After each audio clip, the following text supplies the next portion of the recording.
We've got our speaker is on Zoom. So I believe Lauren kind of gave us a little bit of information about him. His name is Vince. Call sign is Victor Echo 6 Lima Kilo. Had a moment there. You'd think I'd know what kilo is. So go ahead, Vince. Good evening, all. Thank you very much for having me this evening. I'm tickled pink to be here. Lauren, thank you for inviting me to your group. I'm here this evening to talk to you about GoKit building design considerations. I might have a little, I've had a little bit of practice in this area, I guess. In this presentation, I'm going to focus with you on the equipment and a wee bit on the human comfort aspects of as operating from portable away from home contains more elements to it than I'm going to have time to spend with you today. I'm Vince Dion, VE6LK. I'm also known as AI7LK when I'm down in the United States. I've been operating portable for about 20 years. I'm going to tour you through all of the pieces of my kit that was born after my experience primarily in the 2013 Southern Alberta floods, which was one of Canada's worst natural disasters and involved radio amateurs. You can read those stories on my website if you wish. And several public service events where things went unexpectedly wrong for the participants themselves. So first off, I believe that I hope the microphone on the floor is still open. I'm going to start asking some questions of you folks. What's a GoKit? What's that mean to you, please? And portable. Portable. I heard portable. What was the word before radio? Portable radio. Got it. All right. Any other definitions? Ready quickly. Ready quick.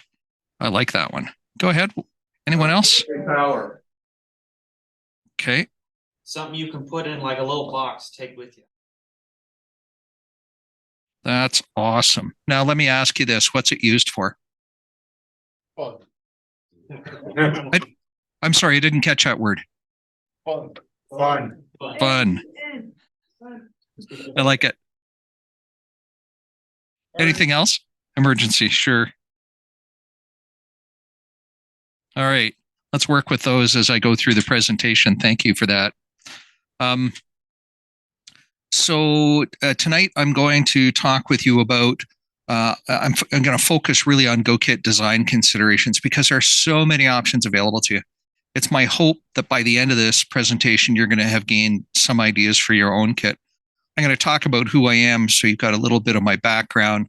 I'm going to talk about some GoKit types, just some categories, what's in a kit, what's your purpose, and then I'll give you a tour of what's in my kit. And after I explain my purpose, of course, because I'm a big proponent of building for purpose.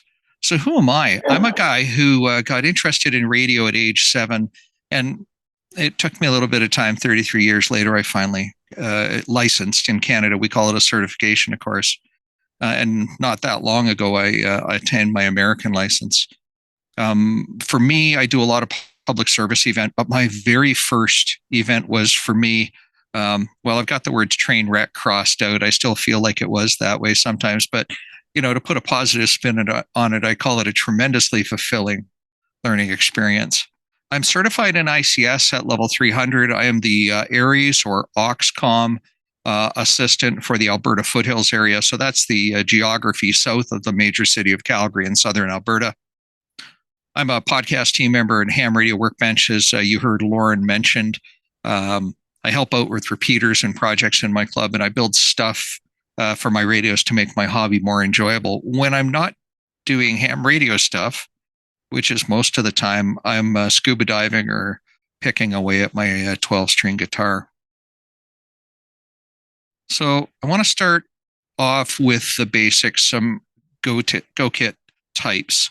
If I were to ask 3 of you in the room for a definition of a GoKit, I would probably get 7 answers. That's the ham way, right?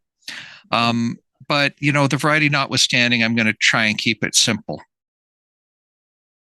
So GoKits in my world fall into 2 main categories.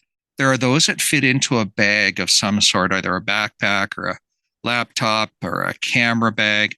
And there are those that fit into a box of some sort, like a 19-inch rack mount gator case. Musicians use these typically. A plastic suitcase like a Pelican or a Nanook or a Apache case, or something that's been built to suit the purpose. And then there are two subcategories of Go kits. There's battery powered and grid powered. Got some great photos of kits here in the upper left corner from my friend Thomas K4SWL. You can find his YouTube channel and see what Operating Portable is all about, or go visit his website at qrper.com. Got some great photos of Go kits. The upper center kit is from a club in the Philippines, and there's a portable repeater shown in the lower center. So all kits have at least these items to them: a radio and power distribution. You'll notice the absence of a microphone. I'm going to get to that in just a minute. Beyond that box or the bag, you're going to need a few things. You're going to need an antenna, some antenna supports of some sort, feed line to get to your radio, power cables, and manuals for your gear. Please don't leave your manuals at home. Somebody's giggling because they know why I say that. That's awesome. Some of these kits some kits have these things too. They've got more than one radio in them. They've got a microphone or a CW key or both, or more than all of the above, a digital interface, a computer, got a power meter, an antenna tuner, an external speaker. It might be powered, it might not be. Battery, a charger, a solar panel. And then there's stuff that makes your life easier. And I'm going to give you lists of this stuff a bit later on too. And I've already distributed to Lauren the handouts for you folks. Stuff to make your life easier. A paper, pencil, pen, Sharpie, clipboard, notebook, highlighter, tape, 3M blue painter's tape, except no substitutes. This is not the only time you're going to hear me say that tonight. You've been warned. A coffee mug, a water bottle, a fuel bar to start a fire, a first aid kit, fresh clothing, especially socks. Nothing sucks more than wet feet when you're at an event, or or damp feet. Change your socks out, you feel better. Adequate food to get you through whatever that event is, and don't think that they're going to serve you a sandwich just because you showed up. Be prepared to be on your own. Lighting. You don't know what your conditions are going to be. Battery operated lights are wonderful things. A poncho, which not only can be used to protect you from the rain, but it can keep the sun off of your equipment on a hot day. So, like I said earlier, I'm a huge supporter of building for purpose. I don't just throw stuff together willy-nilly and kind of hope it works for me. I work from the other end of the equation towards the build. I figure out all of the things that I need. It's really that exercise about the basics of setting your goals and building towards them. I use a methodology called Kepner-Trigo. Kepner-Trigo says, what are the things that I must have and what are the things that are nice to have? And I list them all out, and then I work towards those goals. Got some other kits here on the screen, various sources, a scratch-built box in left center, a gator case right center, the ever-popular ammo box top right, et cetera, et cetera. It really doesn't matter what your kit is in as long as it's serving your purpose. So let's get into definitions of purpose. Why do you want a Go kit? It's the first thing you have to list out. All of these options are just a sampling of things to ask yourself before you're going to pick up a screwdriver or go buy a radio. And we all love buying radios, right? All of the things on this page drive out the rest of your limitations, which I'm going to cover off in a second. So why do you want a kit? Are you going camping or doing parks on the air? Do you do events, MCOM or OXCOM support? Where are you going to use this? Picnic table, indoors, a soda activation on top of a mountain. What frequencies do you want to cover? HF, VHF, UHF? What operating modes? CW, voice, digital, all of the above. What power level are you operating at? This is a key question because it determines power supply. Are you operating 5 watts or 100 watts? And then the other key question, what's the purpose for the QSOs? Is it casual, like POTA or SOTA? It's nice if you can do it, but oh well if you don't. Is it a contest? It'd be really good to get those points, but If you don't get them all, well, that's okay. Is it MCOM? The message has to get through. What's the purpose for that? So then, with that, let's define the electrical requirements. How are you going to power this thing? Is it going to be plugged into commercial mains? Are you going to hump around a generator, or is it going to be plugged into a generator? Is it going to be on battery? Are you operating solar? The power level question comes back right into this again. How long are you going to be operating for? A few hours? You don't know, unlimited. And in an MCOM event, you don't know how long you're going to be operating for. So you have to plan for a whole lot. And where is this power? Is it nearby or is it distant? So my kit, I'll spill the beans a little bit. My kit is commercial power run. It can run off a 12-volt battery, like the one you see over my shoulder on my bench. As a result, because it's commercially powered, I carry a 100-foot extension cord with me because I never know where the plug will be. And I carry shorter ones too. So before I go into mechanical requirements, those are electrical requirements. I want to touch on power consumption mathematics. This is where you open up the manual for your radio and you flip to the part called specifications. And you look at all of your equipment and you start adding it up. And you multiply by the type of operating you're going to be doing and the length of time you're going to be doing it. So this is known as your power consumption and duty cycle. So here's an example on how to illustrate it. It's certainly not meant to be a full story on batteries and battery chemistries. Really, that's another topic. I'll tell you this, though. If you're operating off 120-volt mains, you just need a 12-volt power supply that's big enough to power all your gear. So you still have to add up for current consumption, right? So I'm going to assume on this slide, one of my favorite radios is a Yaesu FT8900. It's a dual band rig. I'm operating it on 2 meters at 50 watts. I'm a busy net control station, and I do this a lot. I'm going to be talking 40% of the time and listening 60% of the time. Anybody who's been net control knows that's a heck of a lot of talk time. I'm going to assume that the event is 8 hours in duration. More frequently than not, they're 12 and 14, but that's another matter. So I crack open the manual to the specifications page, and the 8900 manual says my transmit current, so while I'm pressing the button, the worst amount it's going to draw, so top power, is 8 amperes. And when I'm listening, it's going to draw just under an ampere, 0.8. So if I'm transmitting 8 hours, 40% of the time, remember I'm talking 40% of the time, a few lines up on the slide, and times 8 amperes, that's 25.6 amp hour of capacity I'm going to need. I have to add in the receive. 8 hours, 60% of the time times multiplied by just under an ampere is just about 4 amp hours. Add the two together. I'm going to need 29.44 amp hours of battery. Add battery or charging, as the gentleman who was speaking before me just said, in cold weather, to allow for cold weather, voltage sag, or overtime on the event. Now, the really important thing is you got to add up the consumption of everything that's in your kit. So if you got a little bit of lighting, if you've got a little fan to blow some air on your face like I do, add all of that up, because that's all part of your power consumption stats. I use some rules of thumb, which I put here in blue on this slide. From a duty cycle perspective, we know that CW, when you're keyed down 40% of the time, is consuming 100% of the power. We know digital modes are just about the same way. And we know FM and AM are 100% duty cycle. Sideband isn't. Sideband is a little bit less than that. So I've taken a conservative estimate on sideband, a liberal estimate on sideband, and said that it's probably closer to 25% of that when you're talking instead of 40% of the time. So you can use these as guidelines as you do your math. So we defined our electrical requirements. Now let's define our mechanical requirements. The purpose is going to determine the size of your gear and therefore your kit. So how big do you want your kit to be? You want it to be a one-hander, a luggable, needs a crew of roadies. You might need some budget to go with that. How much do you want it to weigh? 3 pounds, 10, 50? What form factor do you want to move it around in? A small bag, a backpack, a suitcase, a dedicated vehicle. I'll tell you a funny story. Last time I presented this, somebody said on a pallet.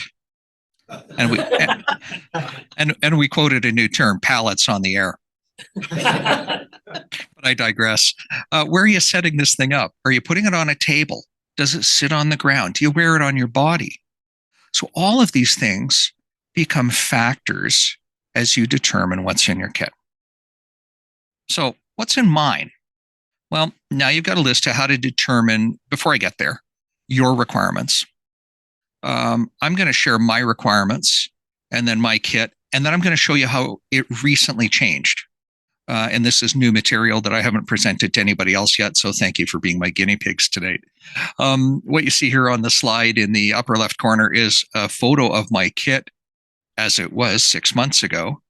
And I'll get into the detail of each. A fan dipole that I use while I'm camping, a push-up mast that hangs off the back of my glamper, my RV, and a typical setup that I use for doing public service events. My design requirements are really simple. I want to do everything in the field that I do at home. By definition, that means it can't be carried in one hand. So with that in mind, I'm the kind of guy who likes to do the same thing repeatedly. I don't want to have to learn new things, especially during an MCOM event. I just want to roll up and use my gear. So what my design requirements are primarily indoors. I'm doing emergency operations center work, logistics net control, or I'm just out glamping. I'm powering from 120 volt mains or generator. I have 12 volts now. That's a relatively new addition to my kit in the last year. I carry it with me, even though I will be operating off mains, because it's there if the lights go out. And if the lights go out in net control at a motorsport event like I was doing last month in British Columbia, that would suck. So battery is good. The frequencies I want to cover are from 80 meters to UHF. The operating modes are phones, CW, and digital. My power level's up to 100 watts, and the purpose, as I've alluded to already, event support, disaster, or OXCOM support, or just some recreation, glamping, or I could put the word POTA in there. My must-have items. So remember, Kepner Trigo, must-have, nice-to-haves. My must-have items are multiple concurrent VHF and UHF VFOs. The military has this famous expression, and you've heard me say it before, 2 is 1 and 1 is none. And that simply means if you've got 2 of something, you have a backup for the one that you're using. If you have 1 and it fails, you're hooped. My must-have items include an externally amplified speaker, a headphone distribution amp so that I can plug in and listen with a set of cans on very comfortably while the speaker is cranked up around me and the room gets noisy around me. I can still hear the radio. Each piece, I'm a guy with a bad low back. Each piece must be one arm carryable and rugged for transport. So I drive a pickup truck. And last month, as I'm driving out to the Rally Sport event, I have a brand new to me, Elecraft KX3 that I've just built into a kit. And I'm going to show you a picture of that kit in a bit. And it's in a Pelican box. And I opened the back door of my truck and the load had shifted. And the Pelican box starts tumbling out. And I couldn't catch it in time. And I had to make a split-second decision. Do I break the fall on my brand new KX3, new to me KX3, and break my foot? Or do I let it hit the ground and let the chips fall where they may? Given that I was going to be on the road for 6 days, I let it hit the ground. The case was perfect. There was no problem with it. I believe in Pelican for a reason. And the radio inside was good too. So it must be rugged for transport because and I was just in town. I hadn't even hit bumpy roads or anything. And the load shifted in the back of my truck despite my best packing skills. So I'm going to give you an in-depth tour of my kit over the next several slides, and I'll put a little asterisk around this to say that some gear has moved around, but just kind of work with me because I haven't had an opportunity to rebuild these slides completely yet. The one thing you're going to have to use your imagination for is to imagine some cables coming off the radios for antennas that I didn't set up in the photo, but you've already seen a couple pictures. There'll be more pictures a bit later on. My kit's housed in Pelican 1500 cases. And I use an Anvil road case about the size of a briefcase to carry extra items so that they don't get damaged as I transport things around. Typically, when I set up, my cables come straight off the back of the radios or the tuner. and they go up to the ceiling. And I'll explain why I do that in a bit. But in doing so, I don't trip on cables on the floor. I can set up in the middle of a boardroom table in a boardroom setting, and I've done that many times. And nobody trips on cables. I don't have to tape anything down, and it just goes straight up. And I use magnetic hooks to do that, and I'll show you that. So here's an elevated view taken overhead. There's a lot going on here. I'll give you a tour from left to right here. But like I said earlier, I want to have my home station replicated from a functionality perspective and an ergonomic perspective on a 6-foot wide table while I'm out and about. And this is how I accomplish that. Going from left to right, along the top, there's a drop-in charger for my Yaesu VX7 handhelds. You notice the plurality there, 2 is 1 and 1 is none. There's a bit of a story there. I broke one. Well, one of the magic smoke let out of one and I had to swap a board out. But while I was waiting for the board to arrive, I bought another one with a promise to sell one of them. And I never did because I discovered it's really cool to have 2 matching handhelds, especially for events. And VX7s are great because there's simultaneous dual VFO. You can hear 2 things at once. It cuts out one of the receive when you're transmitting. It's not a full duplex handheld. Anyway, they're nice handhelds. I have an external speaker. I have a creature comfort device, aka a fan. It just, plugs into a USB port and blows a little air on me in case the room is stale. I like that. I've got 12-volt power distribution. I've got a power supply. I use PowerWorks SS30 power supplies. You can buy those in the States at Gigaparts or from PowerWorks directly. And I've got another external speaker. And then lastly, at the right-hand side, I have my 50 amp hour 12-volt lithium iron phosphate battery kit that I built up last winter. And you can see all of my project build notes on that item on my website. Along the bottom from left to right, I have my 5-watt UHF data radio. This is in a TNC KPC3. This is my WinLink to-go kit. In this part of southern Alberta, our club hosts UHF packet infrastructure for WinLink. So it works in this area, and I recognize it's not frequency agile, but 95% of the time, if I'm doing WinLink, I'll be doing it within an hour of home. I have a headphone amp, and I'll show you a close-up of that a bit later on. I have an LDG Z11 Pro 2 tuner. I love LDG products. One field day just outside of Toronto, probably 12 years ago now, somebody handed me a wet piece of feed line into the window of the construction trailer that I was housed in running digital mode. I didn't know the feed line was wet at the other end. And about an hour later, I noticed, what's that smell? And I put my hand on my radio, nothing hot there, put my hand on the tuner. I could cook an egg on it. I sent my tuner several years later. I found my tuner after a cross-country move in a box, as we tend to find these things as we're unpacking them. And I fired a note, fired it down to LDG for repair with a little email inside that says, "Dear LDG, magic smoke let out due to wet feed line. Please advise on cost estimate to replace magic smoke. Thank you, Vince VE6LK." About a week later, I get an email back. "Dear Vince, sorry to inform you, magic smoke now unobtainium." This is why I love LDG.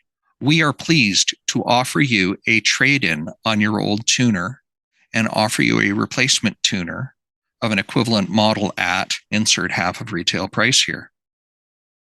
That's customer service, folks. Go buy LDG tuners. That's the end. Thank you for coming to my LDG TED Talk. I have a Signal-Link USB sound card.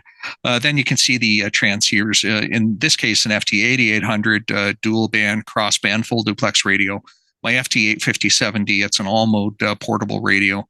And I have an LDG product called an FT meter, which provides me extra metering on the output. And lastly, I carry a Panasonic Toughbook computer. It runs Windows 7, and I'll explain that in a little bit. And yes, I'm a Mac OS user saying I'm running Windows 7. Some people find that funny, but that's the way it is. I can totally equate to the challenges with Windows 10.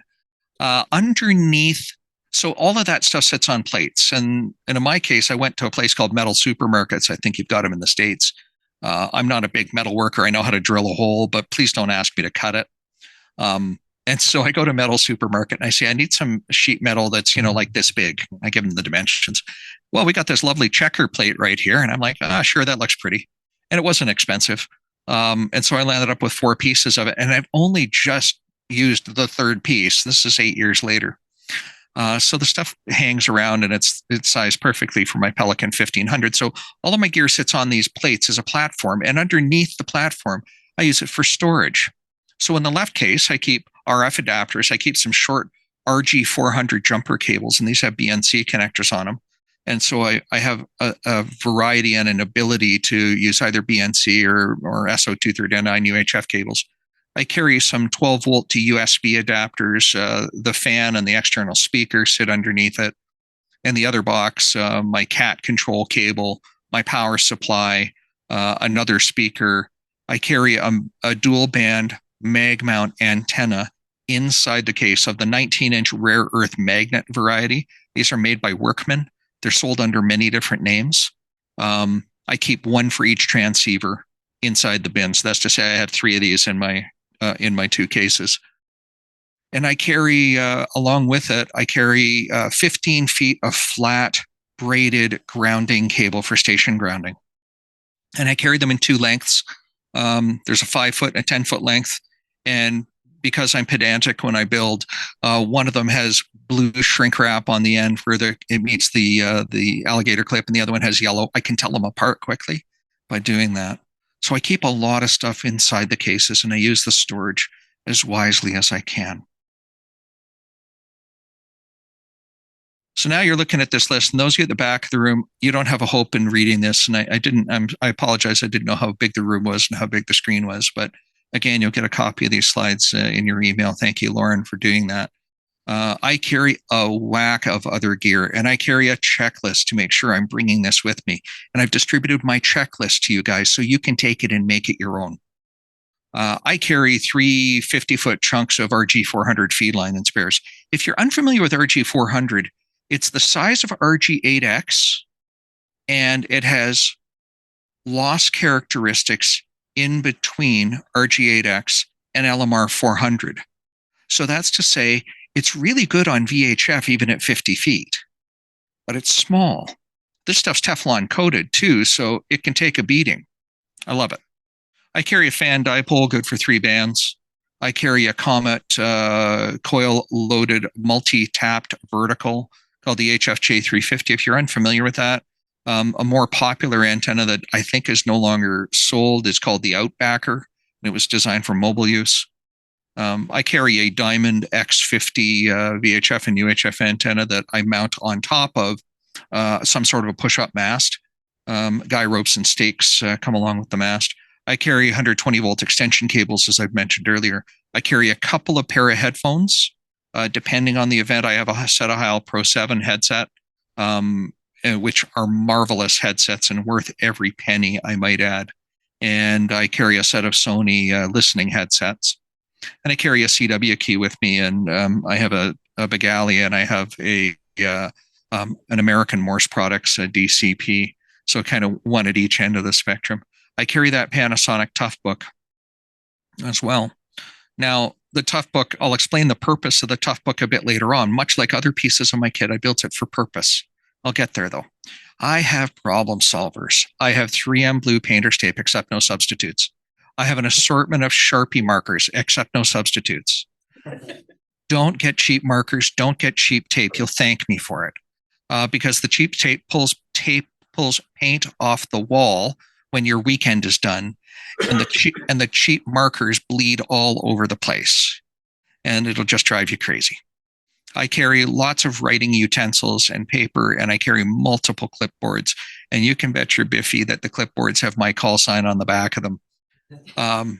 I moved back to Ontario in 2008 into VE3 territory. I moved back for about 4 years, and when I returned to the same events I used to do back here in VE6, I show up at the one event, and the guy says, "Oh, by the way, I've been keeping something for you," and he hands me one of my clipboards. He says, and he keeps checklists inside each of his bins for each of his station captains, and that's what I was doing. And he says, and I knew I was one clipboard over until I flipped it over. I couldn't figure out why. That, ladies and gentlemen, is why you put your call sign on everything. Because if you're like me, you forget where you leave stuff and people would just bring it to you anyway. I carry dollar store carabiners with me. I don't buy expensive carabiners, and I'll show you the small mitt load I have of them. I use, except no substitutes, Lee Valley Tools brand rare earth magnetic hooks. Lee Valley Tools is not a store that's very popular in the United States. There are a couple of them, and it's a mail order place, and they have really good quality tools, and they have rare earth magnet hooks that I use on the ceiling or on the side of anything metallic to catch something, and I'll show you how I use them in a bit. I carry tools with me because I'm frequently the tech at these events. So I set a hand and soldering tools. Remember, the events I'm doing, communications is close to critical. Stuff's got to stay running. So I'm not afraid to break out my soldering iron in the middle of an event if I have to. And then I carry extra feed line because somebody's going to need some. I carry extra mag mounts and whips, and I use a drawing tube, a drafting tube for those. And I carry an antenna analyzer with me. And lately I'm rocking a Rig Expert 650 Zoom, which is an amazing analyzer. I've had different analyzers over the years. So I'm clearly not doing a whole lot of soda with that kit, right? I'm not climbing mountains. I am in shape. My shape is round. Round does not climb summits.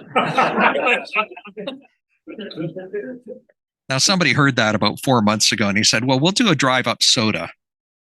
And he's a goat. He's one of the Alberta goats. He's one of two of them. And I'm not going to say no to an expert who wants to spend some time with me and show me how to do a soda. And so I did my first soda just in the last 6 months. So it was pretty cool. I probably will end up doing it again. As long as it's a drive up, I'm happy. I said I was going to talk about that headphone amp. That headphone amp I bought, you can buy them at music stores, places like Guitar Center and the like.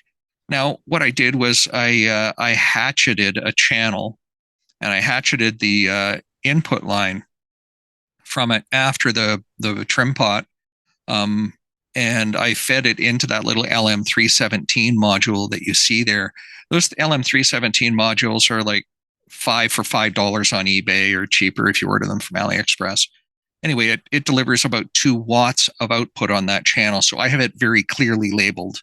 It's a speaker output on it. Don't plug your headphones in. You'll burn out your headphones. Remember all those whips and that extra feed line? Allow me to introduce you to the center photo, something I call the dumpster repeater. At the Big White Winter Rally a few years back now, we had a failure of the primary repeater frequency. Now, all of the volunteers that I was working with were 3 to 8 kilometers away from my operating position, but the terrain meant it was very difficult for me to get to them without the repeater. And we had a backup repeater assigned, and I wouldn't call it full scale by any means, and it certainly had a little bit of white noise on it, but it's a backup, and we didn't use it much, so it's good enough, right? So the primary repeater fails. And how do we know this? Because we're keying the mic and we're unkeying and we're not hearing the beep, and we're not hearing anything. And so I hastily grab one of my 5/8 whips and 75 feet of feed line, and we crack a window open from the building that we're in. And I use the shovel that you see in the photo. We cleared off a bit of snow on top of that dumpster and dropped the antenna on it, ran the feed line back in the building. So we operate Rally Sport Net Control in Western Canada. We operate with 2 operators on the same frequency concurrently. We both run super low power, so we're not bleeding into each other's radio. We run low power so that if the repeater talks, it overpowers us, which is what we want. We want to hear people calling us.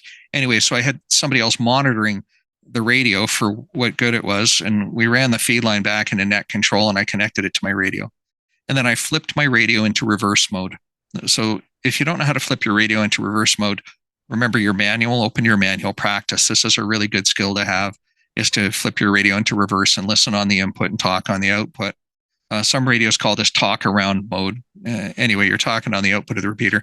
I flipped my 8800 up to 50 watts.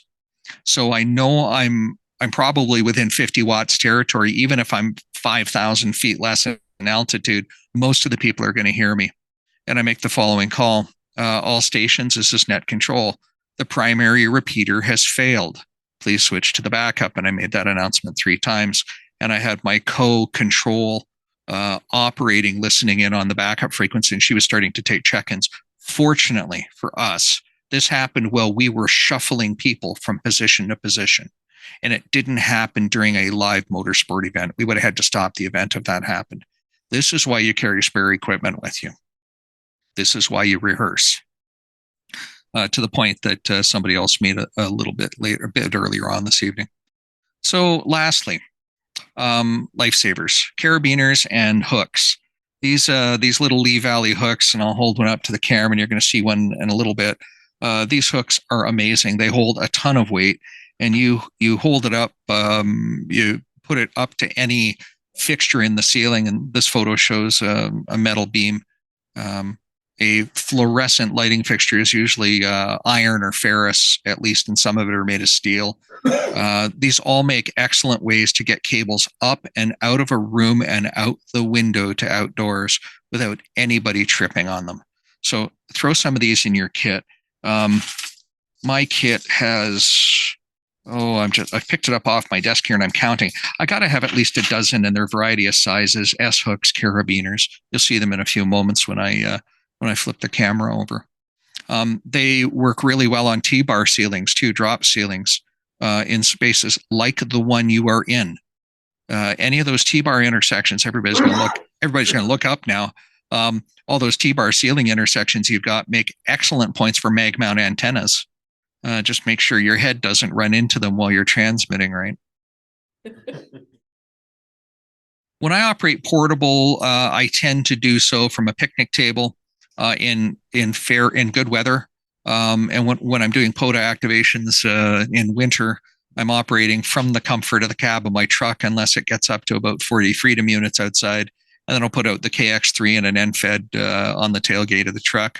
But during the summertime, this is how I would set up my kit in the upper left corner out on the picnic table. You can see a chair and an umbrella have been turned into a makeshift sunshade so that black radio equipment doesn't absorb too much of the sun and get too warm. Inside my RV, I've got a lovely desk in the lower left corner where all that gear fits, if a little tightly. But the rejigging I did on my kit, which I'll show you in a few slides, will mean that I've got some actual desk space to work with now. And then I bring my antennas in from the outside to the inside of the RV. I had this old piece of technology on the side of my RV. Y'all remember landlines? Yeah, so mine was equipped with one, and it was into the tip out where that desk is. It's a small tip out. So there was a landline connection on the outside of the tip out, and 10, 12 inches inside, there was a landline connection at the desk. And I replaced those with the BNC connectors that you see here. And they're just BNC bulkhead connectors, and there's 1 foot cables in behind the wall. The most nerve-wracking part for me was I had to cut a larger opening in the side of my RV and hopefully not damage anything. I did that okay, and waterproof the heck out of it, right? And I buried it inside what would be considered a conventional electrical outlet holder. So these are how I move my feed lines around from the outside to the inside of my RV. I have a ton of fun operating when I'm camping. I don't always put the big mast up. Sometimes I just string a wire up. Sometimes I put out the vertical, my Comet vertical. Sometimes I put out my buddy pole, like dipole. I play with it all because I just have fun experimenting. And yes, that's why I bring an analyzer so that it makes my life easy. I'll admit to copping out to that. So the computer is a Panasonic Toughbook. These computers, by their design, as the name implies, are ruggedized, and they're sold to police services and ambulance services and EMS all over. My particular unit is a CF53 Mark IV. So let's talk about the purpose first. So the computer's maybe about 500 Canadian dollars on the market if you can find them, and there are a variety of different models of this computer available. My purpose was I needed to be able to primarily support programming of repeaters, controllers, and older radios like MaxTrack 300s, Kenwood TK series, etc. while I was out in the field, because that's some of the equipment we have within our repeater network here in this area. And secondarily, to use as a computer while I'm operating portable. So for me, that mandates a genuine 9-pin serial port with the correct RS-232 levels, not something, and you can get into the technical details behind RS-232. They're not all created equal. So I needed something that did that. Anyway, that's why I picked this one. And as you've heard, I'd like everything ruggedized because sometimes my luggage shifts in the back of my truck as I'm going down the road. I'm really glad I didn't break my foot that day. Anyway, this computer is not a speed demon by any means. It runs Windows 7 because that's the software platform I needed to run on. It actually supports Windows XP and MS-DOS. This goes way back, and I do that through a technology called virtualization. One of my data radios, the data radios that we use in our network are programmed in DOS. And so this computer can handle that.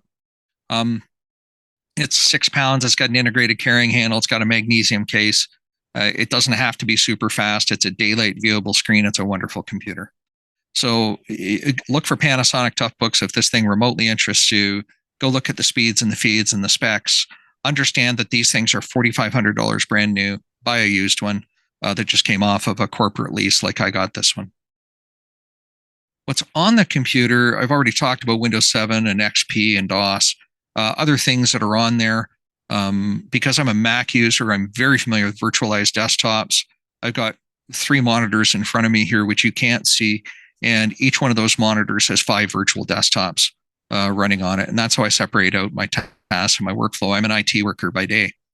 And so this computer runs 4 virtual desktops because I'm used to that workflow. It also has on it WinLink Express, Vera FM and HF, which is fully licensed, and it's all configured to use with my WinLink to Go kit. It's got digital mode software, FL-Rig, FL-Digi, WSJT, SDR software for my SDR plays, and programming software for every radio that's in my kit, TNC management software as my field diagnostic tool. So that's what's on the computer. If you take a look at my website, you will find an article about computer virtualization and desktop virtualization. And that's how I achieved all of these goals in a single package. So, welcome to the new content.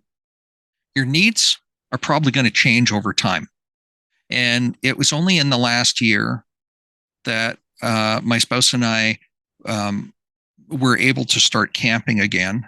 And our elderly dogs were not happy at going camping anymore, and they're no longer with us, so we can go camping again. And we really enjoy that. And I love setting up at a picnic table on a sunny day, and maybe there's a cold 807 on the table that I'm sipping away at as I'm operating. And I discovered this year, boy, oh boy, it's a real pain in the patoot to have my HF tuner and my sound card in one bin and my HF radio in the other bin. Because when I built these kits up, I thought it'd be smart. Just put the radios in one kit and all the extra gear on the other. It turns out that's a pain in the backside.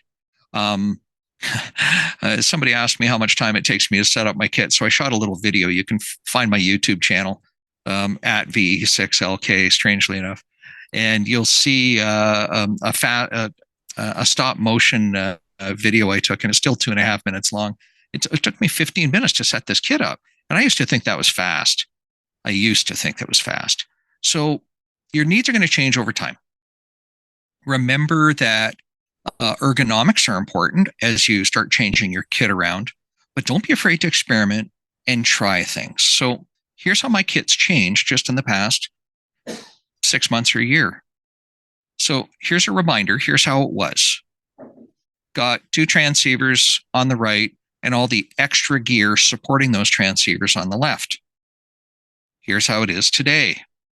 Today, it's in the right-hand case is all of the HF gear. The 857, the sound card, and the tuner are all in one place, and it's all pre-cabled together. The only thing I have to plug in is antenna and power. I used to have to plug everything in the back and bend over it. And, it was such a pain. What's in the left-hand case? Well, the FT8800. Oh, hey, what's that? There's another radio there. Yes, I happen to still have on hand a Kenwood TM732A.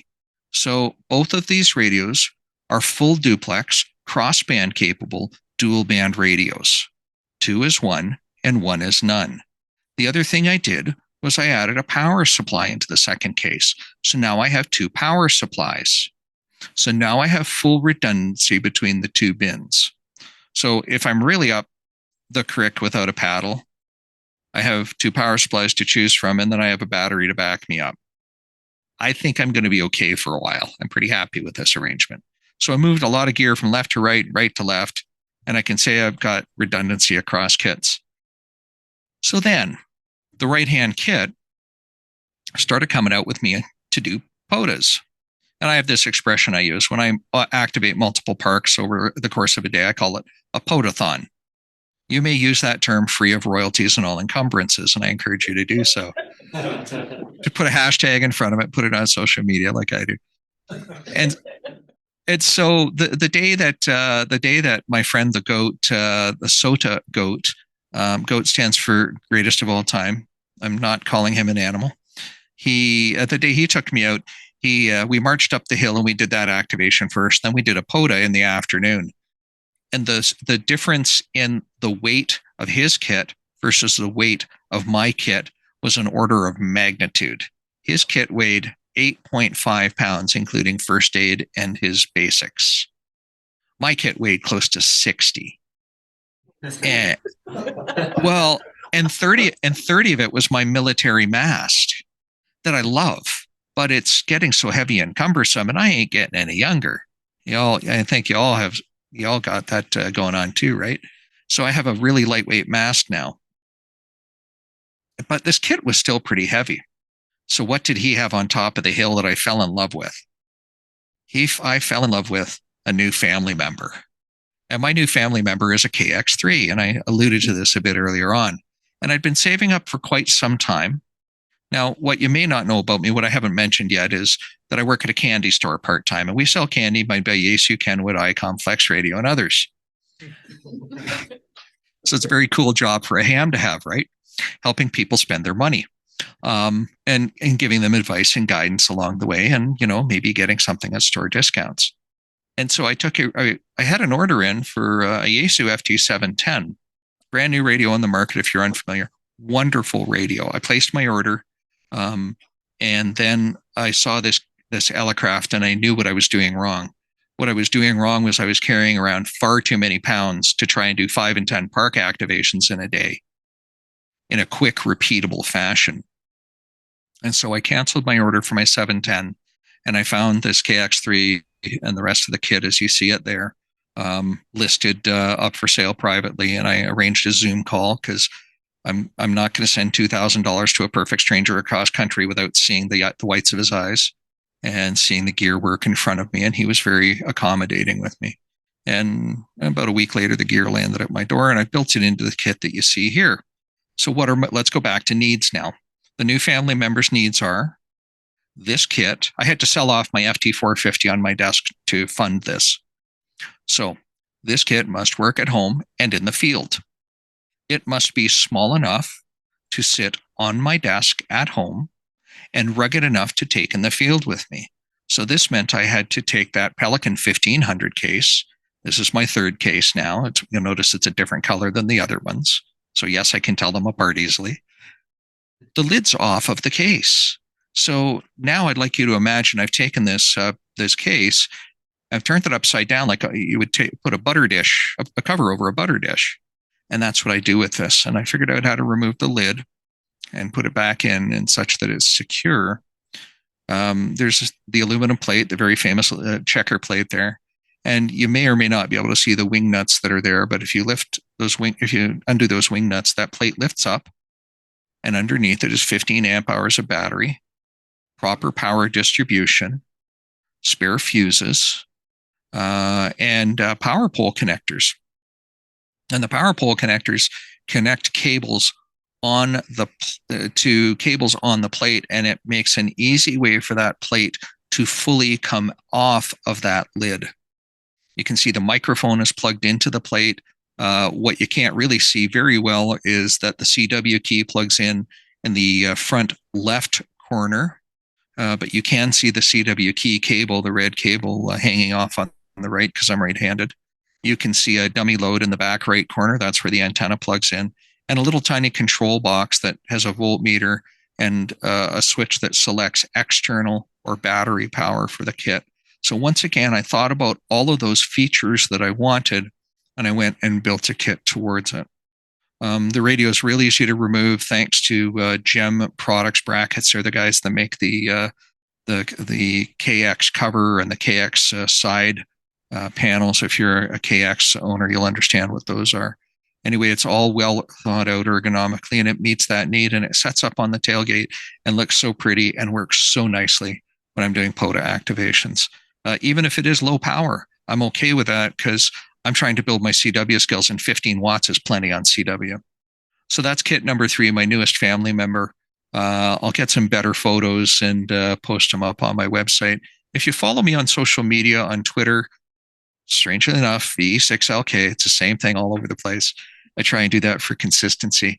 You will have found all of my diary on my build notes for this, all the trials and tribulations I went through, including when I blew out the FET that triggers the linear. Brand new to me radio, let the smoke out. Oh well, stuff happens. I've replaced the FET. It still doesn't work. It's going back to Elecraft in a few weeks. Yeah, the problem's on our end. Zoom is still hearing it. Are you all good? Can you still hear me? It's in the computer speaker. Can you all still hear me? You can on Zoom. Hearing fine, it's the room that they're working. Okay. You tell me when to proceed. Okay, go ahead now. We're good. Okay.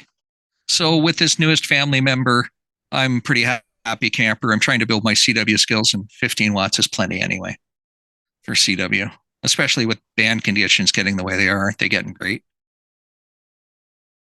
So look, lastly, stay organized.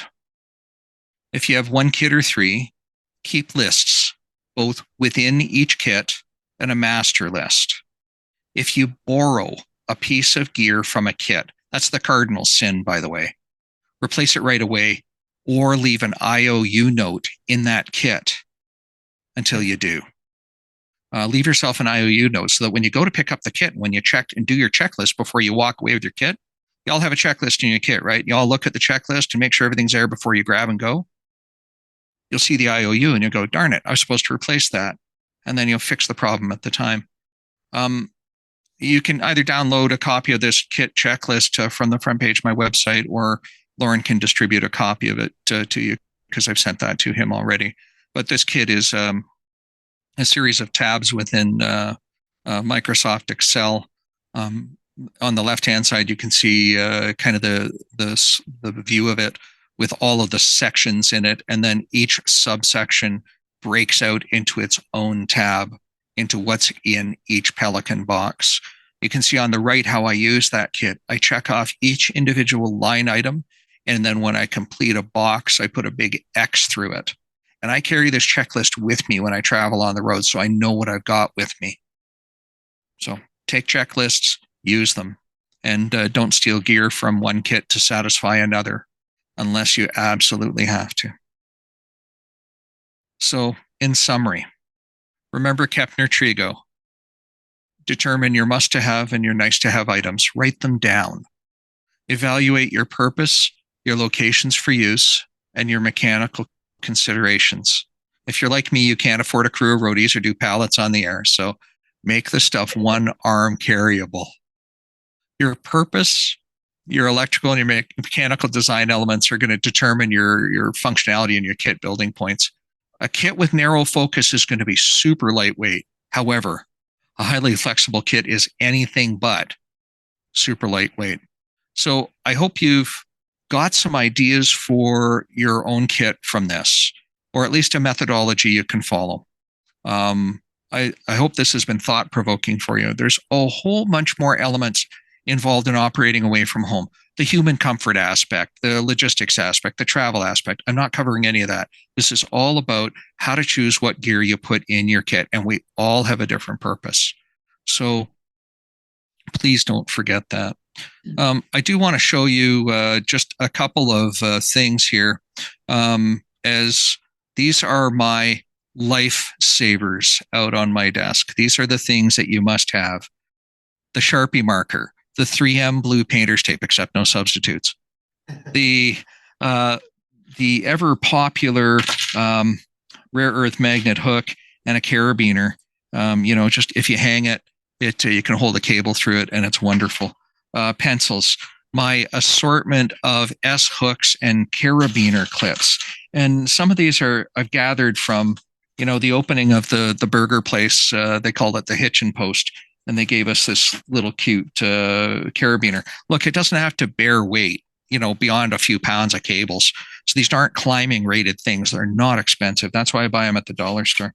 And lastly, I have this wonderful kit, and it's made by RF Industries. It's called a Unidapt. And you can get these in all kinds of flavors on Amazon, and the quality may not be as good, but the Unidapt kit comes with, you can buy some cables to go with it. But the basic idea is I take one of these and one of these, or one of these, and one of them in the middle, and I build myself a little adapter out of it. And I can build an adapter in this kit from TNC, UHF, and BNC, mini UHF, and normal polarity SMA. You can buy these kits in a variety of flavors. This kit, because it's silver plated and because it's from RF Industries, is probably a few $100s. You can buy kits as inexpensively as $100 on Amazon that'll suit the needs if you are a casual user. So anyway, these are my lifesavers. Don't forget the 3M blue painter's tape. It absolutely works exactly as advertised, and it's worth every penny of the money you're going to spend on it. And for that matter, I also carry with me 3M Scotch 33 vinyl tape. I carry good quality tape so that I know it's not going to fail on me when I need it most. Anyway, folks, that's the information I wanted to share with you this evening. Thank you for coming along. I'm open to your questions at this time.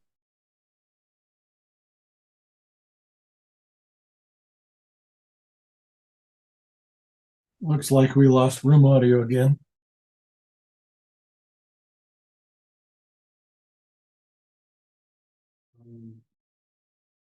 Everything. Oh. Are we back? Can you hear us? Now. Okay. Yes. Okay. So I was just saying thank you for having me here, and I'm open to your questions at this time. Hey Vince, on the Pelican case, do you have pinch and pull foam, or do you suggest something else?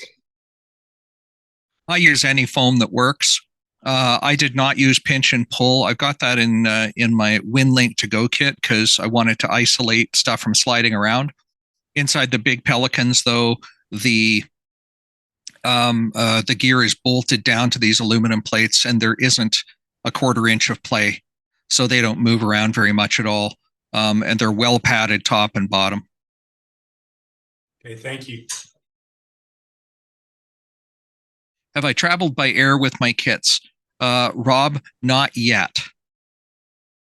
Although there is some talk of doing that for an event coming up next winter. So we'll see how that lands up. I won't be able to travel with the battery in my KX3 kit because it exceeds airline recommendations. Oops, I forgot to figure that out on the design step. That's okay, I have a smaller battery. So Tricia, how does this compare with your POTA kit? This is a little more expensive than mine. My communications are not really important. It's just POTA. Yeah. And for my just POTA stuff, I am super stoked every time the weather is warm enough that I can put my KX3 kit out on the tailgate of my truck and run a 60-foot wire off. I'm just super stoked, and it's super lightweight that way. The majority of the POTA activations I've been doing in the past 3 months have been sitting in the cab of my truck. My truck is equipped with a Yaesu 857 and an 8900 and an APRS beacon, and It looks like a porcupine with all the antennas. I'm sure you can appreciate that. And that's why I've been doing my activations at 50 watts. But when the weather gets warmer, I'll be outside. And thank you. I just looked it up. I worked you on the 28th of December. Oh, you worked me during Podathon 10/28 or Yeah. 12/28. Yeah. And so the month of December was kind of a funny thing for me. Do I have a few minutes to tell the story? Sure. And so the month of December was kind of a funny thing for me. I knew I was going to be driving 9 hours west to Kelowna, British Columbia, the interior of southern BC, to do the big white winter rally, an event I hadn't done for a few years that I really enjoy doing. And it's high speed rally sport. It's national level. And so I've got to that age in my life where this is no longer a fun one day drive. So I'm going to do it over 2 days. Well, now I've got a little bit of extra time on my hands because last time I did this drive, it was 1 day and I busted my hump to get there. Now I've got some time. I'm going to do some POTA, on the way. And so I do a whole bunch of POTA stops. And I get to the site, and I do my 2 days of public service. And I get this email from a fellow that was at the event, Mike, who's a POTA and SOTA activator. And he says, "Oh, Vince, do the RAC Portable Operators Challenge." And it's a monthly thing. So this is something done by the Radio Amateurs of Canada, and you can submit points. He says, you'll get 200 points or 100 points a day for your public service. Okay. Sounds like internet points. I can't, buy food with them, but it's fun to chase. And so, as most contests are, I'm not a wallpaper collector. That's not what I do. And congratulations to the gentleman who mentioned he got worked all states. That's awesome. There's so many things you can do with this hobby, right?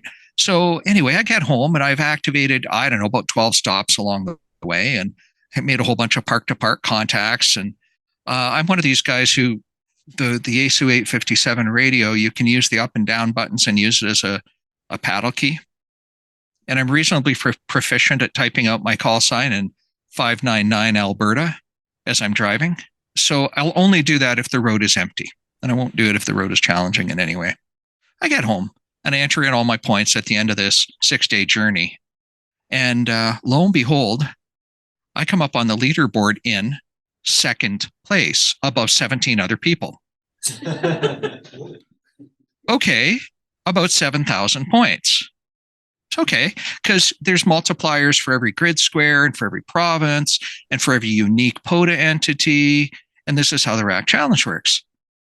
Being the slightly competitive person that I am, I take a look at my upcoming vacation time because it's holiday. And I take a look at the guy in number 1 and I go, can I overtake him? And I build this plan to overtake him.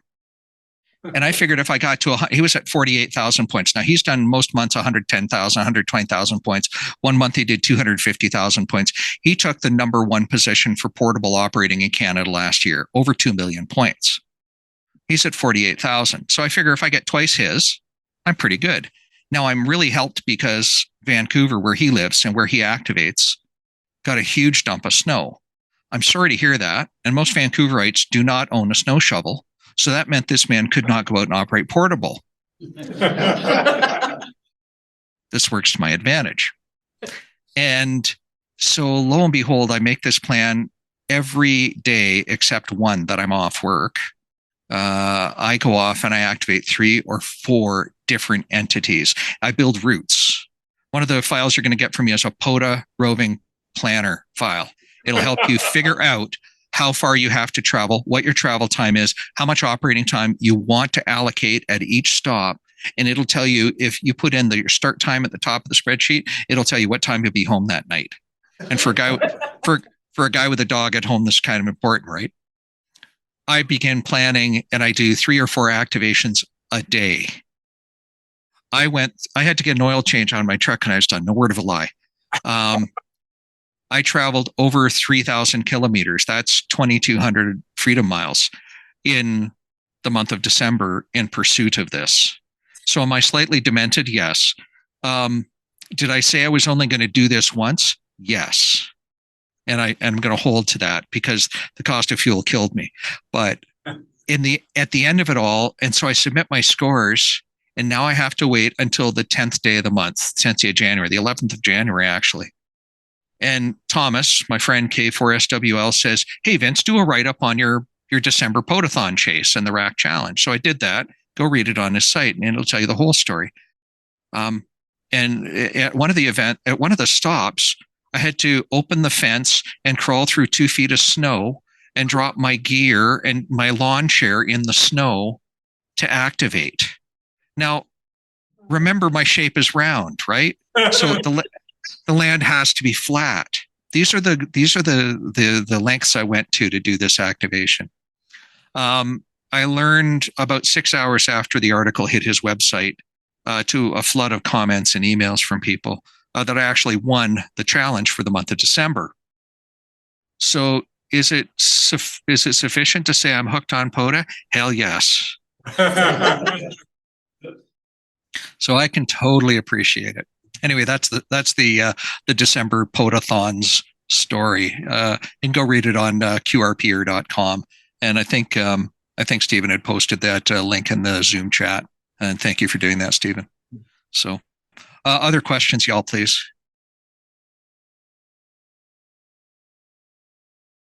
Vince, thank you so much for hanging with us tonight. Very enjoyable. Just really, really enjoyed seeing you here in person, and really, really interesting topic. I think there's a lot of interest. We live in soda country. Yep, you do. We've got some goats of our some actual real goats of our own. Yes, you do. But thank you so much for joining us. So really appreciate it. Well, thank you for having me. I hope to see you folks at the QSO Today Expo. Me and the rest of the guys from Ham Radio Workbench are going to yuck it up there. If you're going to Hamvention, try and find me. I will be attending for the very first time this year, if only so that I can press flesh with these guys that I've been podcasting with for the past year and a half and having a hoot with too. I'm the turkey soaring among their eagles, and I'm honored to be part of that team, just as I am to be here with you this evening. Thank you so much. Vince, is that Ham Radio Workbench? Is that George Z's deal? Yes, sir. Okay, he is just a super guy. Yes, he is. He is a super nice man. He's very giving of his time as he has it. He's intensely smart. He's the kind of guy that'll forget more than I'll ever know. Yeah. You know where he started his ham career? I don't recall the story. I know he novice licensed, I think, in 72, but I don't know where. Henry Radio. He swept the floors at Henry Radio. Oh my goodness. And he was introduced to anybody who was anybody in ham radio at Henry Radio there in LA. If you ever get him to chat about his experiences at Henry Radio, it's really fun to listen to and what he was able to do there. Right on. Well, very cool. Your whole crew at Ham Radio Workbench is just extremely knowledgeable and entertaining. Yeah. So I recommend it to everybody. Well, thank you so much. We like to think that we're a bunch of friends that hang out together and people want to hear what we have to say, and we try and keep it interesting. I'm a volunteer examiner on both sides of the border, and I gave an exam just before this to a Canadian, and I said, if you all want to learn all about coax connectors, we've got one episode where we talk about nothing but connectors for 90 minutes. And he shook his head and he went, "You can talk about connectors for 90 minutes?" I said, "Hell, we can talk about it for 4 hours. We reduced it to 90 minutes just for the audience." We have about screwdrivers. Yeah, well, yeah, well, don't get me going on we're screwdrivers, because that's Rod's thing. So Rod Hardman and I go back 30 years, and Rod introduced me to the rest of the crew. Working at a candy store as I do, selling Flex Radio, Mike Walker is our account rep. And so I knew these guys going into it, Mark and George and Jeremy, and now Thomas, who's a regular guest on our show. That's a new change. they all have been introduced to me over time, and I'm so very blessed to be able to hang with these guys. So thank you. Thank you. Thank you. All right. Thank you so much. Well, we're glad you're not on the East Coast, that you're in Mountain Time just like us. Otherwise, this would have really been a challenge. Yep, agreed. Yeah, that's okay. We're used to late nights on the ham radio workbench because we start recording at 6 p.m. Pacific time. So the guys out east, they're used to staying up late. I'd have to be doing that if I was there too. All right, well, Vince, thank you again, and we really appreciate it, but I think we're ready to call it a night here. See you down the log on POTA. Thanks very much, folks. All right. Enjoy the rest of your evening.